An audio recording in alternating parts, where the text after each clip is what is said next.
안녕하세요. 사연에 빠지다의 DJ 민영입니다. 오늘도 두 가지 사연 준비되어 있으니 끝까지 함께 해주시고요. 구독과 좋아요 버튼도 눌러주세요. 그럼 오늘의 사연 함께 시작해 볼게요. 안녕하세요. 저는 추리소설 작가가 되고 싶어하는 작가 지망생이에요. 나이는 만으로 45살이고 두 아이도 키우는 주부이자 엄마이지만 지금은 치열했던 시기를 지나 시간적으로 여유가 되고 보니 뒤늦게 작가라는 꿈을 갖게 된 사람이죠. 지망생이라고는 하지만 아직 저에게 변변한 작품은 없답니다. 요즘 책을 읽고 서평이나 간단한 글을 쓰면서 습작을 하고 있어요. 그러던 차에 문득 제가 구독하고 자주 보는 여기 유튜브 채널에서 사연을 모집하고 있다는 글을 보았어요. 좋은 기회라고 생각하고 이렇게 제 이야기를 쓰게 되었습니다. 제 사는 이야기 한번 들어봐 주시겠어요? 제 이름은 규원이입니다. 어느 곳에서나 제 이름은 남자로 착각하는 경우가 어려서부터 종종 있었어요. 어릴 때 반 남자애들이 제 이름이 남자 같다는 이유로 놀리기 일쑤였어요. 전 억울한 마음에 왜 딸에게 이런 이름을 지어줬냐고 엄마에게 물었죠. 아빠가 아들을 많이 바라셨는데 태어난 네가 딸인 거 알고도 중성적인 이름을 지어주신 거야. 이렇게 말씀하셨어요. 그런데 이름만큼이나 제 성격 자체도 여성적이지는 못해요. 아주 이성적이고 감정을 자제하는 면이 우리 아버지를 많이 닮았다는 말씀을 많이 듣고 자랐죠. 제 생각에도 전 다른 여자들보다 감정을 자제하고 이치에 맞는 행동을 추구하는 점이 좀 남다르다 싶어요. 달달한 연애 드라마보다는 반전과 복수가 살아있는 드라마나 소설이 제 취향이고요. 그래서인지 어릴 때부터 저의 장래 희망은 검사였습니다. 나쁜 놈들을 법으로 처단하는 검사는 너무 냉철하고 지적으로 보여 제 꿈이었어요. 우리 아버지는 사회학과 대학 교수셨는데요. 어린 저에게 판검사가 딱 어울린다면서 제 꿈을 지지해 주셨습니다. 아버지는 완벽주의적 성격을 가진 분이셨어요. 우리 집은 이런 아버지 때문에 늘 먼지 하나 없이 반질반질하고 청결한 상태를 유지했고 전 어디서나 사람들 앞에서 항상 예의 있고 반듯한 모습으로 있어야 했어요. 학교 성적은 당시의 학창시절만큼이나 탑을 유지해야 한다고 강요하셨어요. 그리고 실수를 조금이라도 하면 자식이라거나 어린 나이라고 해도 용납해 주시지 않았어요. 아버지가 강의 자료나 책을 집필하시는 일을 전 국민학교 때부터 도와드렸는데요. 사실 10살 남짓한 아이가 글을 쓰다가 오타를 쓸 수도 있잖아요. 하지만 아버지는 심한 때는 손바닥 맴매를 할 정도로 엄하게 혼내셨습니다. 그런 환경에서 자라서인지 저는 늘 학교에서는 모범생이었고 아버지만큼이나 완벽주의 성격을 닮아갔습니다. 아마도 아버지와 저로 인해 가장 고통받는 분은 엄마가 아니셨을까 싶어요. 우리 엄마는 동화작가셨어요. 엄마는 감성이 풍부하셨고 자식인 저를 늘 따스하게 감싸주며 사랑을 표현해주시는 분이셨죠. 그런데 냉정한 성격에 감정 표현에 무뚝뚝한 남편에다 딸까지. 내 팔자가 그렇지. 상전을 2명이나 모시고 살아요, 내가. 사람이니까 이 정도 실수할 수 있는 거지. 그거 좀 실수하면 부녀가 다 팔으려 하니 원. 아주 찔러도 피 한 방울 안 나올 사람들이라니까. 엄마는 이렇게 한탄하고는 하셨어요. 하지만 전 엄마가 아주 좋았어요. 제가 속을 다 드러내고 겪었던 일이나 감정도 다 털어놓고 말할 수 있는 사람은 바로 우리 엄마였거든요.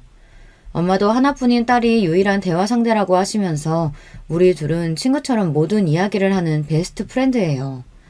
엄격하고 차가운 아버지라고 해도 두 분이 사랑해서 저를 낳으셨잖아요. 자식인 제가 볼 때는 우리 아버지와 엄마는 남녀의 부부관계라기보단 동료에 가까워 보였거든요. 자식인 제가 부모님의 부부관계가 정확히 어떤 관계인지는 잘 모르겠어요. 그래도 이혼이나 별거 한 적 없이 70이 다 된 지금까지 별탈 없이 잘 살고 계신 것 보면 그저 평탄하게 가정을 잘 유지하고 사셨다고 말씀드릴 수 있죠. 저는 평범하고 공부를 곧잘 하며 학창시절을 보낸 뒤 중앙대학교 법학과에 진학하게 되었습니다. 제 꿈이었던 검사가 되기 위해 대학교에 가서도 흥청망청 놀지도 않고 사법고시를 준비했습니다. 그렇게 대학생활 4년에 휴학까지 3년까지 꼬박 7년을 준비했건만 제 노력에도 저는 번번이 낙방했습니다. 1차 시험 합격 후 같은 해 그리고 그 다음 해에 치른 2차 시험에 떨어지기를 2번, 그렇게 두 번째 2차 시험에 낙방 소식을 들은 12월의 겨울날 쏟아지는 한방눈을 맞으면서 저는 인생 처음으로 깊은 좌절감을 느끼게 되었습니다. 사람이 아무리 노력해도 안 되는 일이라는 게 있구나. 다시 1차 시험부터 사시 준비를 시작할 엄두가 나지 않는다. 이제는 그만둘 때가 됐나 보다. 그 길로 사시를 포기하기로 정하고 집에서 부모님께 말씀드렸어요. 난 우리 규원이가 얼마나 노력했는지 잘 알고 있어. 스스로 할 만큼 하다가 끝내는 마음 먹었다는 건 시작하는 것보다 어렵단다. 그동안 정말 수고했다. 앞으로 더 재미있고 좋은 일 찾아보자. 이렇게 제 얼굴을 쓰다듬으며 격려해 주시는 엄마와 달리 우리 아버지는 결과는 아쉽지만 수고했구나. 한마디를 하시고 서재에 들어가셔서 그날 저녁밥도 거르셨습니다. 아마 저만큼이나 아빠는 제 꿈에 거는 기대가 크셨고 그만큼 실망을 하셨을 거예요. 오랜 꿈을 접고 나서 대학교도 졸업한 마당에 무엇을 해야 하나 특별히 할 일을 잡지 못하고 시간을 보내고 있었어요. 그러다 보니 제 나이가 어느덧 28, 홍기에 들어서자 아버지는 제 신랑감으로 점찍어 온 남자가 있다고 했습니다. 그는 아버지의 휘문교교 동창으로 절친한 친구분의 둘째 아들로 중견기업에 다니고 있는 능력 있는 인재라고 아버지는 소개하셨어요. 결혼하지 않고 살 생각은 해보지 않았고 사귀는 남자나 마음에 담아둔 남자도 없었기 때문에 굳이 아버지의 제안, 아니 강요를 거절할 이유는 없었습니다. 단지 어른들의 집안끼리 남녀가 만난다는 사실이 좀 구닥다리 같아서 창피했다는 점 빼고는 말이에요. 어쨌든 어른들끼리 정하신 날짜에 전 단정한 정장을 입고 워커힐 호텔로 갔습니다. 약속한 1시에 늦지 않기 위해 집에서 1시간도 안 되는 가까운 거리이지만 더 일찍 나선 저는 택시를 타고 가던 길에 문자 한 통을 받았습니다. 그 문자는 만나기로 한 맞선남이 보낸 것이었어요. 안녕하세요. 오늘 만나기로 한 최영훈이라고 합니다. 죄송해서 어쩌죠. 급한 회사 일이 생겨서 지금 회사에 있습니다. 원래 만나기로 한 워커힐 호텔 말고 종로의 썸데이 카페에서 봐도 될까요? 전 약속을 중요시하고 특히 시간 약속은 강박에 가까울 정도로 정확하게 챙기는 성격이라 이때부터 맞선남에 대한 첫인상은 좋지 않았습니다. 피치 못할 사정으로 장소를 변경한다면 적어도 3시간 전에는 통보했어야 하는 것 아닌가요? 불쾌한 마음을 참고 행선지를 종로로 바꿔서 갔습니다. 카페에 가보니 맞선남은 이미 와서 저를 기다리고 있었어요. 저를 보자마자 자리에서 일어나서 허리를 굽혀 꾸벅 인사를 했습니다. 여기까지 오시게 해서 이거 초면에 실례가 많았네요. 최영훈이라고 합니다. 저희 아버지 친구분의 따님이시라고 좋은 이야기 많이 들었습니다. 네, 만나서 반갑습니다. 저도 말씀 많이 들었어요. 영훈 씨는 네이비색 스트라이프 수트 정장을 입고 있었고 머리는 깔끔하게 빗어넘긴 멋있는 회사원의 모습을 하고 있었어요. 외모가 수려하다거나 매력이 넘쳐 흘러서 설렐 정도는 아니었지만 편안하고 인간적인 호감이 생기기에 충분한 사람으로 보였죠.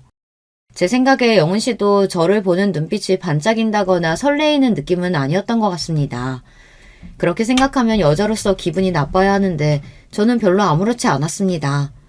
왜냐면 그 남자와 제가 애정이 샘솟아서 사랑으로 결혼하는 건 아니잖아요. 쇳덩이처럼 쉽게 뜨거워지고 쉽게 차가워지는 그런 사람도 그런 사랑도 제 스타일이 아닙니다.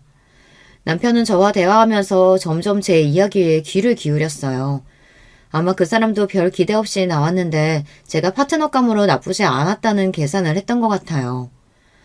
저는 설립한 지 60년이 넘은 식품 제조회사 만나기업에 다니고 있습니다. 나이는 32이고요. 올해 막 과장으로 승진했습니다. 아, 초고속 승진이시네요. 32의 나이에 과장이면 빠른 편 아닌가요? 네, 입사 동기들 중 가장 빠르죠. 하지만 저는 여기에 만족하지 않습니다. 우리 아버지는 같은 기업에서 상무까지 지내시고 은퇴하셨지만요. 전 반드시 CEO 대표까지 달고 말 거예요. 이렇게 말하는 영훈 씨의 말에서 강한 야망을 엿볼 수 있었어요. 남자가 그 정도 배포를 갖고 어떤 큰일을 할 수 있다면 제 남편감으로 괜찮겠다고 생각했죠. 하지만 더불어서 왠지 그는 서툴고 치밀하지는 못한 성격이라고 생각했습니다. 자신의 능력을 과시한다며 이야기하는 회사에서의 무용담을 잘 들어보면 짜임새가 좀 부족했고 거짓이 아닐까 싶은 부분들이 보였어요. 규원 씨는 제가 만나본 여자분들과 좀 다르게 느껴지네요. 뭐랄까 아주 차분하고 사람을 꿰뚫어보는 듯한 카리스마가 있어요. 나중에 아이들 교육 잘하는 좋은 엄마 되실 것 같아요. 영은 씨와 만난 자리에서 우리는 서로 인간적인 호감을 느꼈고 그 이상의 불꽃 튀는 이성 간의 사랑은 느끼지 못했습니다.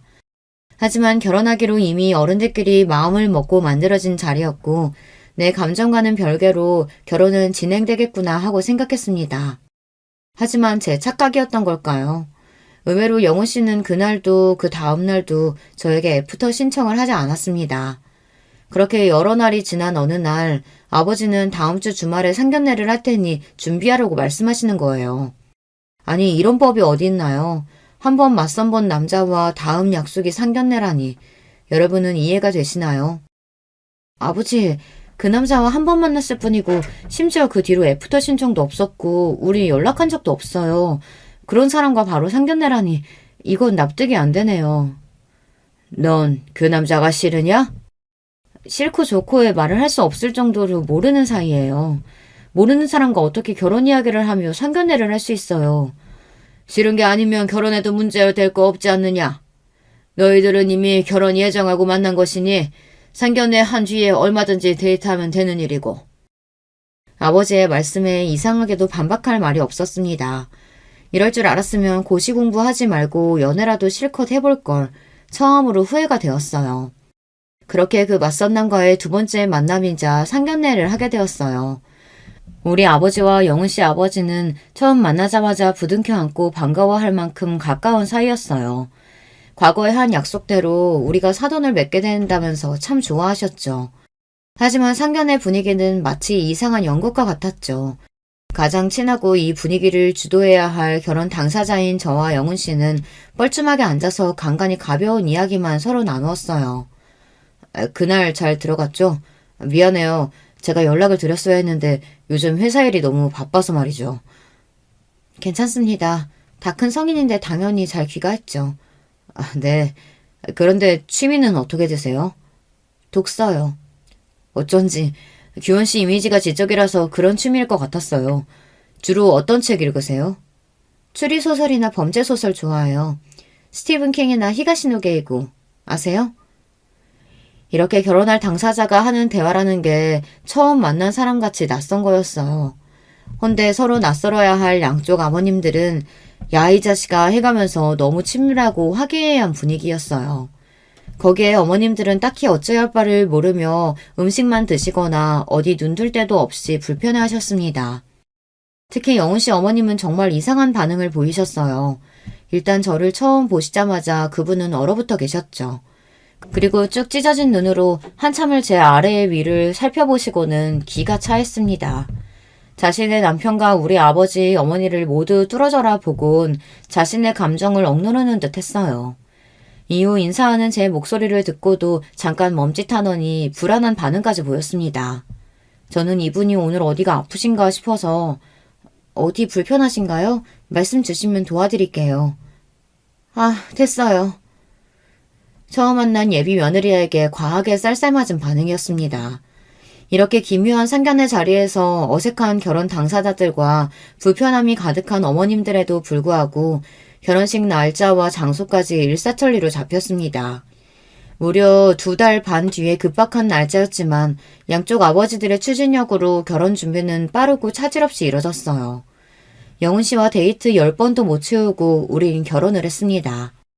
하지만 우리 엄마는 결혼식 전날 제 손을 잡고 걱정 가득한 얼굴로 말씀하셨어요. 규원아, 아무리 아버지가 무섭다고 억지로 결혼해선 안 돼. 10번도 안 만난 남자에게 네 인생 맡기는 것이 난 아무래도 걱정되는구나. 저도 이런 결혼이 있나 싶게 어이없긴 해도 그래도 엄마, 그 사람이 싫거나 밉진 않아요. 인간적인 호감도 있으니 잘 살아볼게요. 너무 걱정 마요. 아니, 영훈이보다도 그 집 엄마 말이다. 상견례 때 봤을 땐 인상이 너무 아니더라. 반응도 좀 이상했고 말이야. 가뜩이나 시댁에서 시모 자리는 중요한데 그때 너를 보는 눈빛하며 말투가 마치 원수 보듯한 게 말이지. 내 딸을 그런 집에 보낸다는 게 난 너무 꺼림칙하다. 번갯불에 콩 구워 먹듯 한 결혼이었지만 엄마의 걱정과 달리 결혼 생활은 평온했습니다.